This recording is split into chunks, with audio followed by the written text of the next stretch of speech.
All right, well, good evening. Welcome to History Fix's Behind the Scenes. This is our 7th live stream. Behind the scenes, a chance to go behind the cameras and talk with folks who've helped create different projects that are available here on historyfix.com and all 6 of our branded apps. It's a chance to meet, to greet, to ask questions, and tonight we're joined by Eric Heisner. Eric, thanks for coming with us today. All right, thanks for having me. Well, I'd love to introduce you to one program. Sometimes say, hey, so-and-so from this project. But, man, you've got your fingerprints all over a whole bunch of stuff here.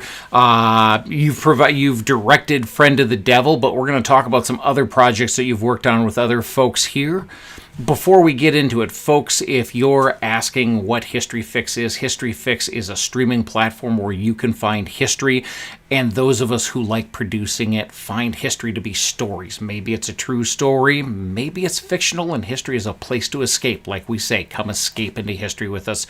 So movies, short films, documentaries, or how-tos, you're going to find them here. And if you're fans of Eric and you haven't signed up yet, let's go ahead and share this with you. Tonight you've got a chance, and tonight forward, not just tonight, you have a chance to take 20% off the first year as you explore History Fix off the annual plan by using the discount there, Lean Dog 20. The software that we use to create this makes it so you have to sign up for that on the website historyfix.com. But after that, go ahead wherever you would download apps to watch your streaming video, you'll find us there. So, Eric, let's get started. Tell us a little bit about yourself. Well, I'm a writer and a filmmaker and an actor. So, and I kind of specialize in the history end of it, which is how I met Gary and you. But I have a passion for Westerns. So I'm kind of knowing that I can ride a horse, say lines, shoot a gun, and not fall off. So that's a tough skill that's not as prevalent today as it was back in the heyday of Westerns. Talk about pat your head and rub your stomach. Yeah. So yeah, the key is to keep the horse between you and the ground. We ride up here, and I saw a T-shirt that said that the other day, and I think that joke is just absolutely not a joke. That's the truth about things. Yeah. So, yeah. Well, tell me, I'm up here in Michigan. My business partner in History Fix is on the West Coast. Where do you hail from right now? I'm in Austin, Texas. Okay, great. And Westerns, when's the history bug bite you? Where does history come to Eric? Well, I grew up in northern Illinois, and my dad is a college professor, and so his summers he had off. So he saw a flyer for gunfighters needed, and so he grew up in the 50s with all the cowboys and stuff like that. And he was, you know what? I'd kind of like to try that out. And he'd done some theater and things like that. So he went to a gunfighter audition, and he got a role as a gunfighter. So he started doing that for the summers, and I was about 8 or 9 years old. So for me, there's nothing cooler than, running around an old west town all summer. No one's caring what I'm doing. I'm dressed up like a little cowboy running around, and then I'd watch the shows and stunt shows and all that kind of stuff. And so then when I got into high school, my dad got into Civil War reenacting. So we were with Battery G, 2nd Illinois Light Artillery, and a bunch of my friends. I have to mention Billy Beach here. He's quite the character. He's in my film Friend of the Devil. So I'll mention him now, and I'll mention him again at the end, so he has to watch the whole interview. Well, and I also saw Billy on our social media mention, well, he'd better talk about me, so you're going to be safe there I'll getting that shout out. I'll tell all the juicy stuff at the end, so he has to listen the whole time. But so it was a good group of friends. We did the Civil War reenacting on the weekends, and we'd get hired for Old West shows. And we just had a real tight-knit group of about a dozen guys. And we just do shows. We make up skits, depending on the venue. And we get hired. We traveled all over the Midwest doing it. And then when I went to film school, a lot of my people I in class with, they would be doing films because in film school you do 3 or 4 films your first few years, and they would do films in the dorms with their roommates and things like that. but I had all my cowboy friends, my dad's friends that had Western towns and horses and all the resources for making Westerns. So I thought, this is great. So, I met my one of my best friends, Dan Farnham. He's a cinematographer, and he was my roommate in college. So he started filming stuff, and we just had a great time doing Westerns. And it's just the reason I went to film school is I love storytelling. I thought I wanted to be an actor, but then I got into a screenwriting class, and I just enjoyed the writing, and I started doing that every day since. And it's the storytelling part. So as an actor, a filmmaker, a writer, it's all about the characters and storytelling. And the characters I grew up with, my dad's cowboy friends, they're just, you can't make up those kind of guys. I got to tone them down a little bit for the stories so they're believable. But they're kind of I was going to say wild bunch. That's going to detour me off the list of things we're going to talk about. Do any of these characters show up in your books or in any of the movies you've done? Oh yeah, they all show up. There's aspects of them that show up. There's, the Beach Boys, Clint and Billy. They show up different characters, and I did a South Pacific post World War II Indiana Jones type adventure, and those guys are in that one. It's just they're cowboys in a different time period. Too big not to be there. Yeah, I even have a illustration. My good friend Al Bringus does illustrations for a lot of my books, and I talked to Clint and I said, I need this tavern owner. He's got this look to him with beard and everything. And Clint sent me a picture of himself. I said, yeah, that's it. I said, Al, put a cigar in his mouth instead of a pipe, and that's it. So Al changed him up a little bit, and if you don't recognize Clint, you don't know him. So it's fantastic. Some cool stuff. Well, as we move forward, I do see the chat line, folks. I will be echoing your comments in that because Eric doesn't get to see it because you're a couple of seconds delayed from us. Eric Tarlin says, good evening. And S. Graham says, love Billy Beach. So we've got, apparently there's, I'm going to have. The fan club is strong. Oh, that's not a bad thing. That's something. And I'll tell you, I'm going to be after you after this to see if any of those college films that are Westerns still exist, because I'd love to see them, and they might be fun to show up here as an extra underneath Friend of the Devil. Yeah, on my YouTube channel, I think it's on either E.H. Heisner or Lean Dog Productions. I think I have my very first color picture that we did for Film Tech 2 or something like that, and it's called The Rustlers. And we didn't have any horses at the time, but we had the town, we had the guns, we had the outfits. And so it's mostly a gunfight. Got right to the action. Nothing wrong with that. So, let's turn to the action that's here at History Fix. Let's turn to Friend of the Devil. We see a poster here, and as we look at the movie poster you shared with us, right next to you on the bottom there, we see Billy Beach Jr., and we see a lot of laurels. Tell me the story. Give me a synopsis of Friend of the Devil. If somebody goes to historyfix.com or one of the apps and watches this, what are they going to find? Well, I've always been fascinated with the Texas Rangers. There's the true history of them. They've ridden the line of good, bad, in between. There's bandits that became Texas Rangers and Texas Rangers that became bandits, and there's just so much history there. I thought, if I want to do a series, there's just I'm so much into characters. There's so many great characters there. So I wrote 3 short stories. And I looked at those and I thought, which one do I have the resources? What can I pull together on a very small budget? And so we end up doing the 3rd episode first. We haven't done the other ones, but we did the 3rd episode. And I talked to my cinematographer, Dan Farnham, and he said, we're shooting a Western. We're shooting in Texas. We shot at John Wayne's Alamo Village in Brackettville, Texas. We shot in the Alabama Hills in Lone Pine, which you'd recognize from Tremors or all those old Western serials. And he said, we got to shoot on film. So we ended up shooting that on Super 35.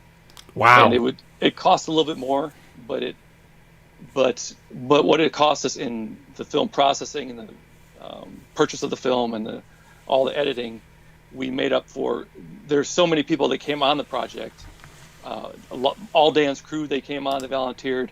A lot of my actors flew themselves out to Texas. And people came on the project because we were shooting film. It wasn't just turn on the camera, let it roll, and see what happens. It's, hey, this is our shot. We got to get it because the money's ticking through the camera. And, Dan and I were probably one of the last 2 or 3 classes that in film school that actually cut on a Steenbeck and cut film with razor blades and taped it together and had to do our films that way. So that's what we came up through. It's probably the last time I'll be shooting on film unless I'm working for Spielberg or Christopher Nolan or something like that. I think there's only, or Tarantino, I think there's only 3 or 4 guys that actually Kodak makes film for now. I'm going to say, speaking as a cinematographer by day job and a camera department member for over 20 years, I miss film something fierce. I miss, like you say, when the money, when the money's ticking through the camera, people are a lot more focused, and I miss that sometimes too. When especially holding a steady cam, as you're sitting there ready to go, and everybody else is messing around. It's like when they turn the film camera on, everybody paid attention, and there's a beauty to that. Yeah. And not even just the discipline of it, but just there's a beauty and a focus to that moment to finding what it is. So I'm glad you got to do that. So this was shot on Super 35. Super 35, yeah. Wow, fantastic. No. I'm sorry, that's not right. It was Super 16. Super 16, still. So it had the 35 aspect ratio. So we shot it widescreen. Okay. I'm obviously not the DP. I'm just the director. So. That's okay. Just the director. We're gonna have Dan typing in comments saying, "Come on, Eric, get this all right." That's okay. That's what hopefully years. Dan is there and can jump in there. Tell me about the characters. Tell me who your main guys are. Who should we be watching for? Okay. Well, the main character is it's a character I play, Jacob Mathau, and he's a Texas Ranger, and he ends up going outside the law. And so through the film, you're wondering, is this a good guy, bad guy? And he teams up with who he thinks is he doesn't really want to team up with someone, but he ends up teaming up with Billy Beach's character, and you see him and you're thinking, this guy's up to no good. Every look he gives the camera, this guy's up to no good. I want to stick around this guy. And Billy's a really good actor because he's a pretty nice guy. But so it follows these two as Jacob's on his mission, and Billy turns out he's tied in closer to the mission than you think when they first meet.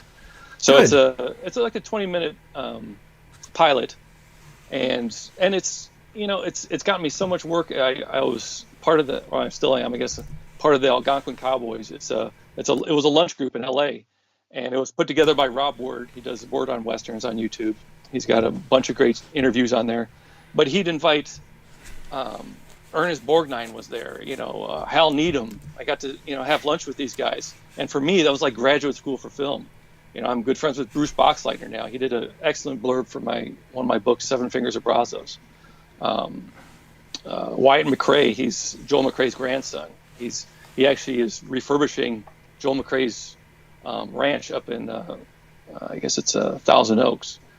So I got to know all these guys. And then, I couldn't talk about doing this film. And then, these guys have done it. They've been in all these movies from the 50s on. And so I was this kid out of film school, and they liked me because I brought their age demographic down quite a bit.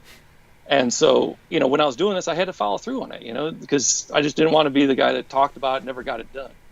And it cost me an arm and a leg, and I was doing carpentry to pay the bills on it. And, but when it premiered at the Lone Pine Film Festival, and a lot of my cowboy buddies were there, Phil Spangenberger and Al Frisch, he does, I think Gary's worked with him getting costumes, and they saw it and they thought, this kid, he knows how to make a Western. Let's see what he does. And so I'm still working at it. Good. But, well, let's talk about that. We're past the making, but there's not a lot of places on the internet that are easy to find good history, and not a lot of places you find good history short films. We're one of the rare ones there. A lot of shorts live and die in festival.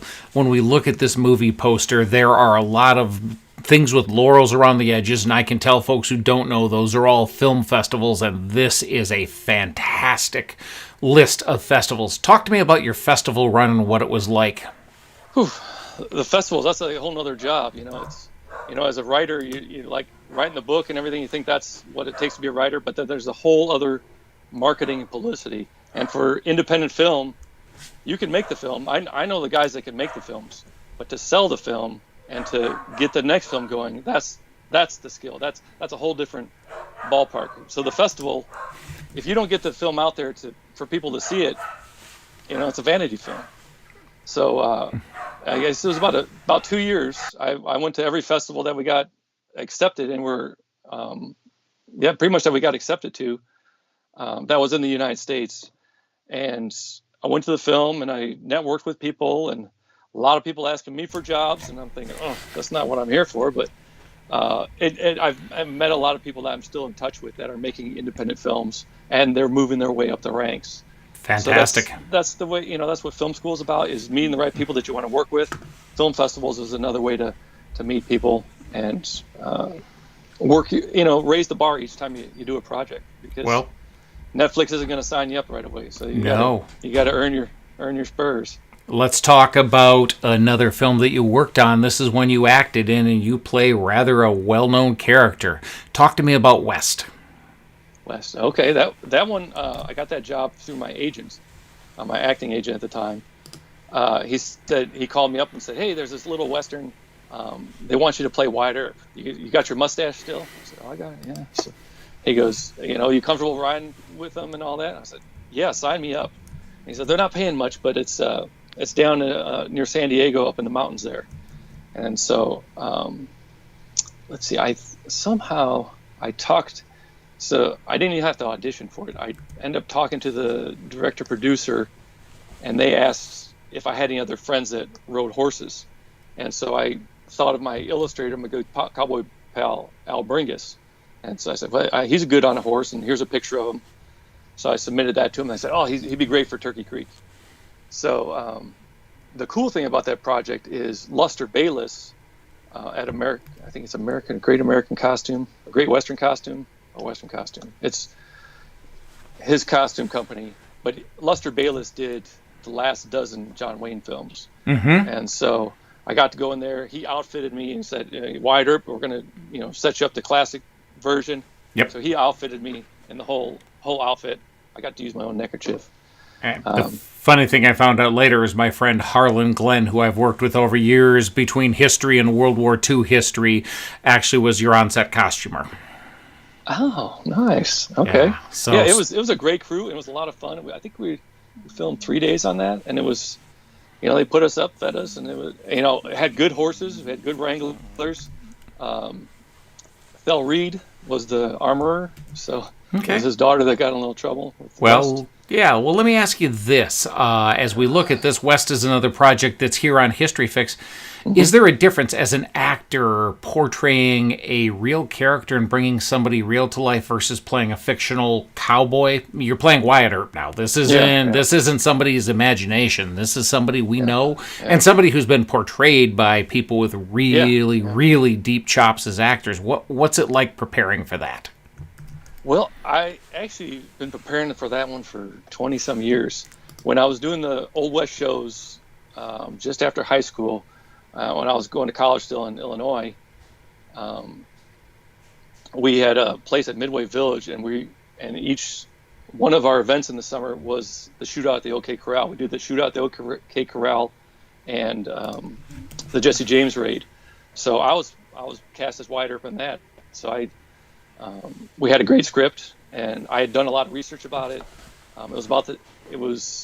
We'd been doing the show for probably about 3 years, and during that time, sometime Tombstone came out, and Kevin Costner's Wyatt Earp came out. So everyone was into Wyatt Earp stuff, and so it was a very popular show. The theatrical production we put together.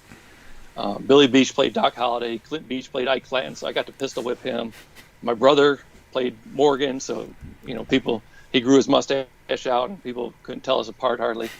And it was, so I'd been playing Wyatt Earp. He'd been someone that I felt comfortable with for a long time, and I've always been a big fan.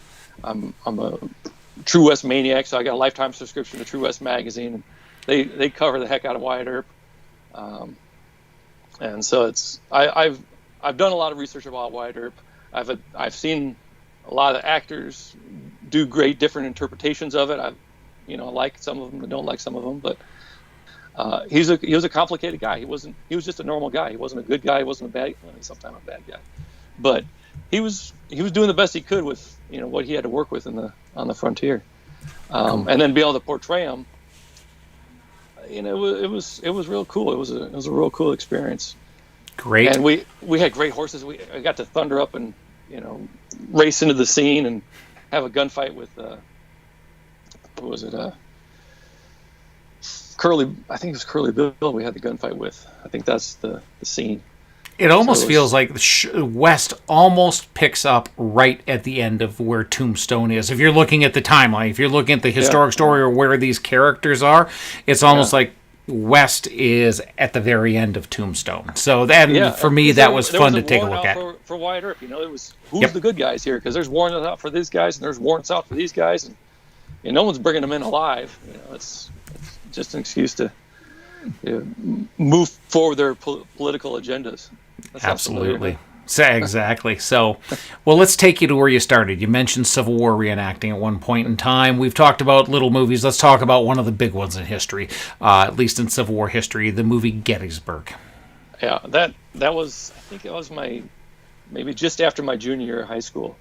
And they asked the battery to bring out 3 cannons, and they asked for volunteers to go out and crew these cannons.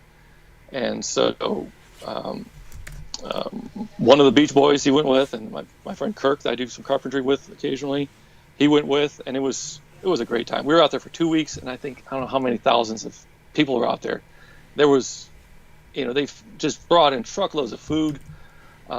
We were living like in a refugee camp. Everyone has their Civil War tent set up. It was, it rained a few days, so it was just sloppy and muddy.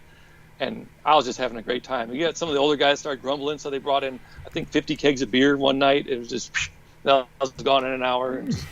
I was too young to drink, of course, but it was a good time. And then, so the first week, they had us as Union artillery. So they had about 50 cannons set up to do a volley. Boom, boom, boom, boom, boom, boom. And this was before they had these small drones. They had a helicopter with a camera mount out, and the thing was about 4 feet. And they had warned them. They said, don't put it in front of it. Don't make sure it flies either before the blast or after the blast, because it's going to shoot it out of the sky. And they're like, well, there's nothing in there, is there? But, there's 3 feet of flame that come out of these cannons, and the concussion. And a whole bunch of concussion.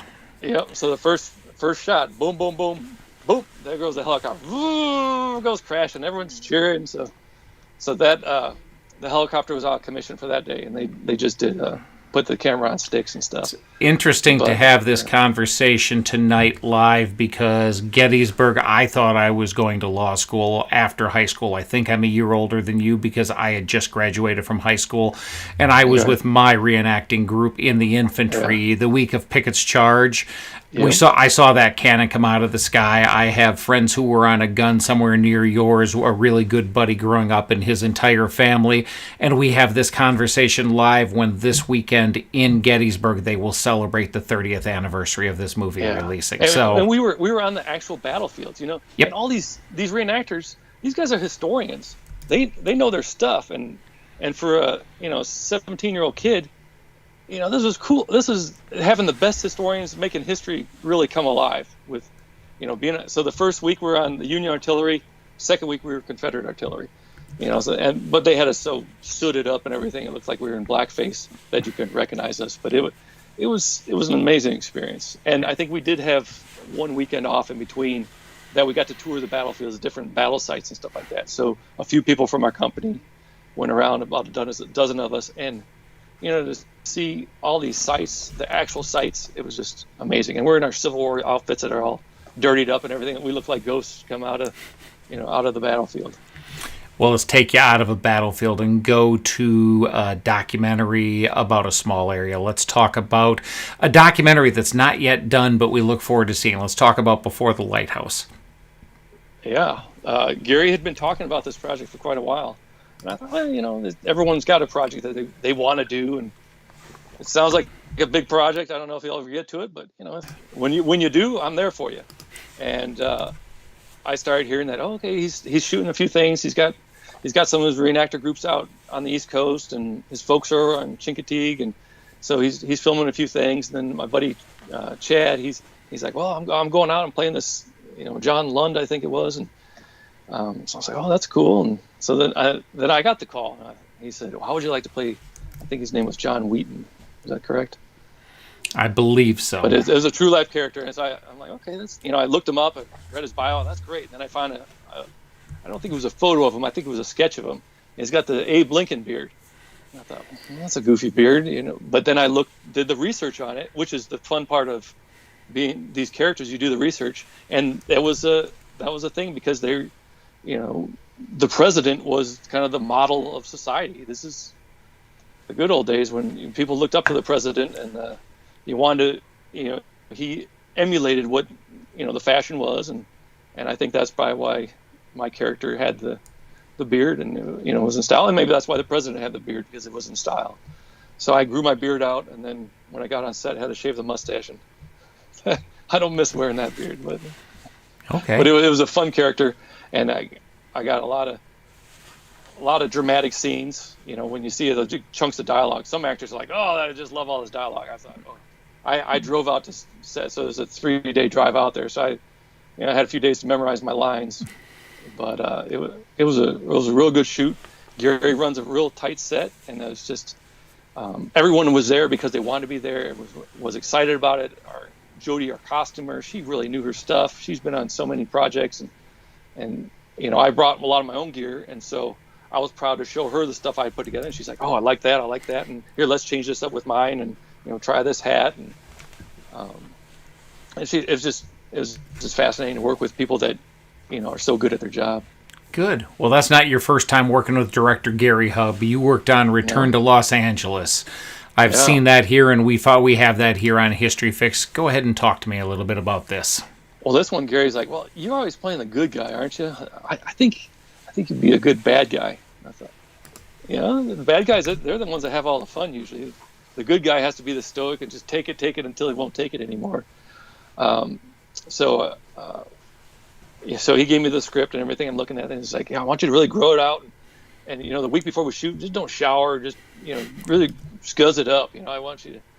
And then he talked to one of my buddies, Phil Spangenberg. He's the gun expert for True West magazine, and because he had some horses, he's like, "Hey," so he rented horses from him and brought him out, and he's got his period wardrobe too. And I got to do some good horseback little scenes. I got to run a guy over with a horse and really back the horse up over him. Some cool stuff. Gary did some good editing on that with some bone crunching.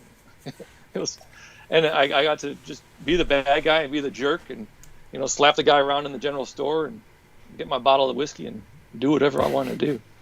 So fantastic. It was fun, and we shot that one at Paramount Ranch, which was really cool. These are some ranches with real.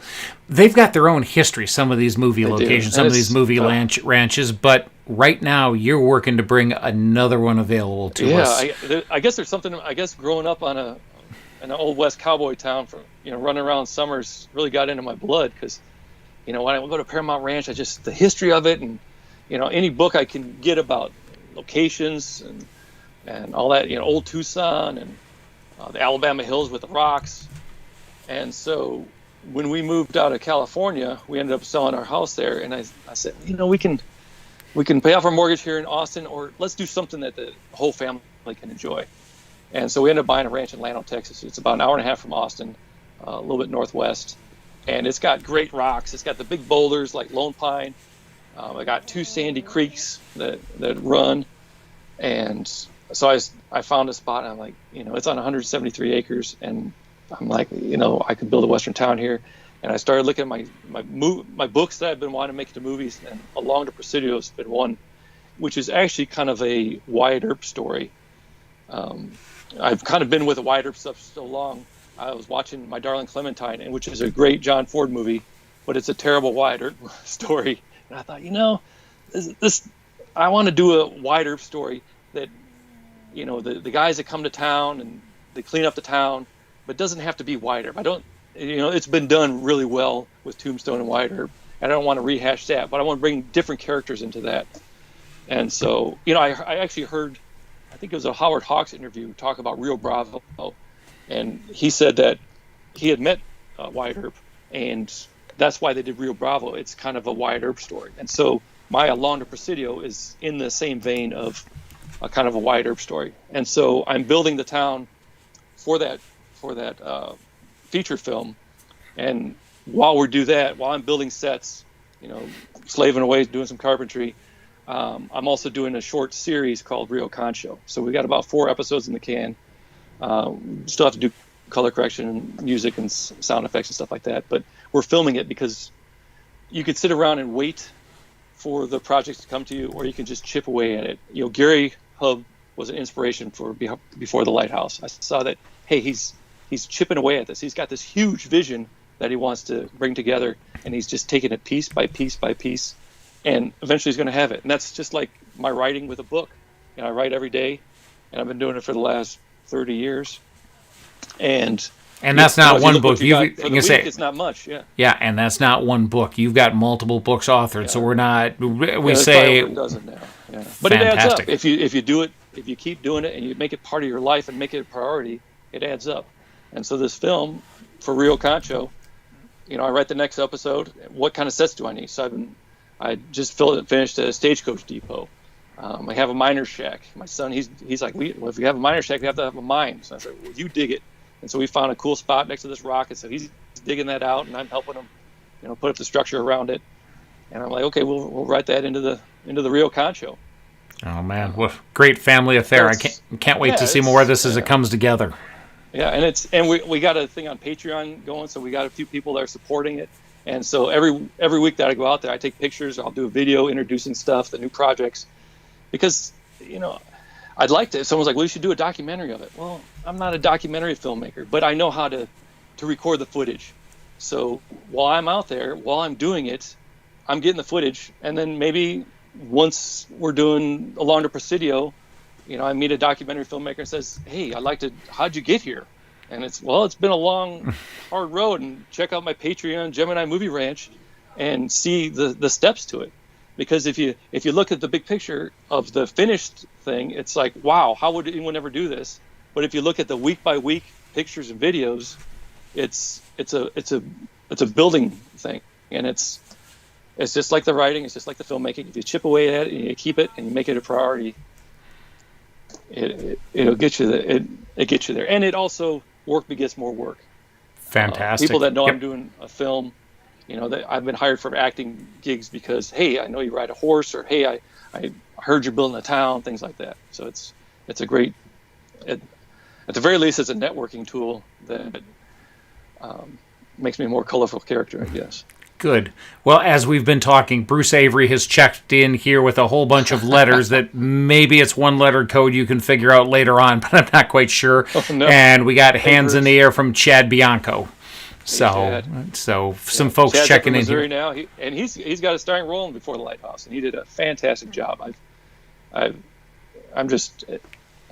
He did it. Every time I saw him on camera, he was in it. He just nailed it. And it was a hard character to.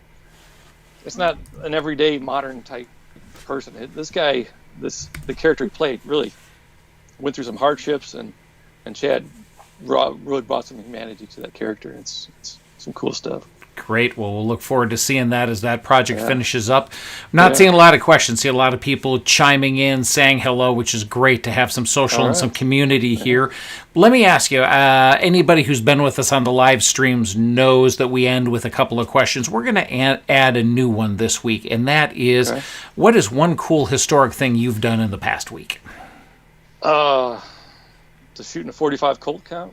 Yeah, I would say so. I was camping out at the ranch last week, and it's now here in Texas, it's been over 100 degrees since May, and this last weekend it was in the 70s and 80s, so I was camping out there. Actually, I was coming back from San Angelo for the Cowboy Jubilee, and conveniently it's like halfway between there and my house, so I was like, well, I told my wife, I want to stop off at the ranch, and so I spent the night there, and I got to take my shooter out and do some plinking, which is kind of fun. Tin cans? Nice to smell that cactus mostly, shooting spines out cactus. A little man who shot Liberty Valance style target shooting. Fantastic. Well, Chad just chimed in and he said, thank you, my brother, I assume for the kind words you have for his role. Can't wait to see it. Next question for you. What is one historic story that you want to tell that you haven't been able to yet? Well, the Westerns and the Civil War period, that really attracts me. I was just talking to my son, and he's a huge history buff. He's like a sponge. He soaks it up. I've learned more about World War II history from him than I ever learned in school. And he's been telling me about the conquistadors, the Spanish conquistadors coming over to cleaning out the Aztecs and the Incas and stuff like that. And Coronado coming up, through Texas, and I think it's the Carconquista Indians during that time. But I'd like to do some early Texas with the conquistadors. I think it's just amazing that they had so few numbers, and they're armored up, and they're not dressed for the climate here, and they're coming across these people that live here, and they can eat off the land, live off the land. But their big downfall was they hadn't had all these diseases that the Europeans had. And also the Europeans would use other tribes, and they would play them against each other. So the Europeans didn't have the numbers on their side, but they would play different tribes against each other. And there's just a lot of fascinating history there. And pretty much anything with a horse in it, gets my blood going. There you go. Well, let me ask you the last question, and that is, what's one historic era that interests you that you haven't gotten into yet? Probably World War One. I was really into World War One aviation.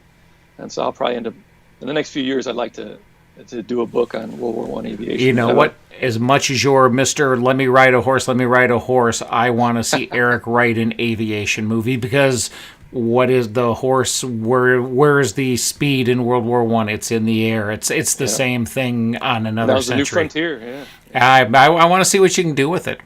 Yeah. That would be a lot of fun. Well, Eric, give you a last chance if there's anything you want to share with folks as we wrap up this evening. Well, check out the progress on the Movie Ranch. I'm out there every week and posting videos and photos, and that's at Patreon, Gemini Movie Ranch. I think if you just Google Gemini Movie Ranch in Llano, Texas, it'll come up with my name or whatever.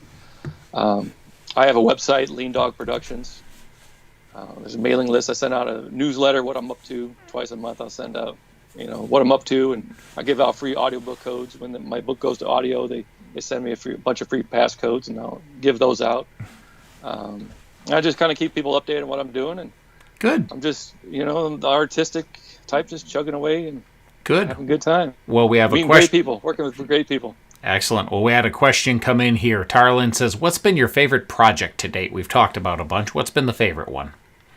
I think Friend of the Devil. That's that's probably the only time I'll be pretty much 100%. It all came out of my pocket, so I was 100% in control. I didn't have to answer to anyone. It was what I wanted, and I got to bring all the collaborators that I wanted to work with, and I got to get the most out of all of them. The actors, they all brought a lot to it with their costuming, their characters, the crew. Dan brought in a bunch of crew, and those guys, I'm indebted to them for life. They're lifelong friends, and that one probably pushed me to my limits, but looking back on it, you put a few years on it, and the pain goes away, and the great experience and the pride in that project really sticks with me. Well, you should have it. And folks, if you haven't seen it, come on over to historyfix.com or one of our apps and take a look at Friend of the Devil. You'll find it in the short film swim lane.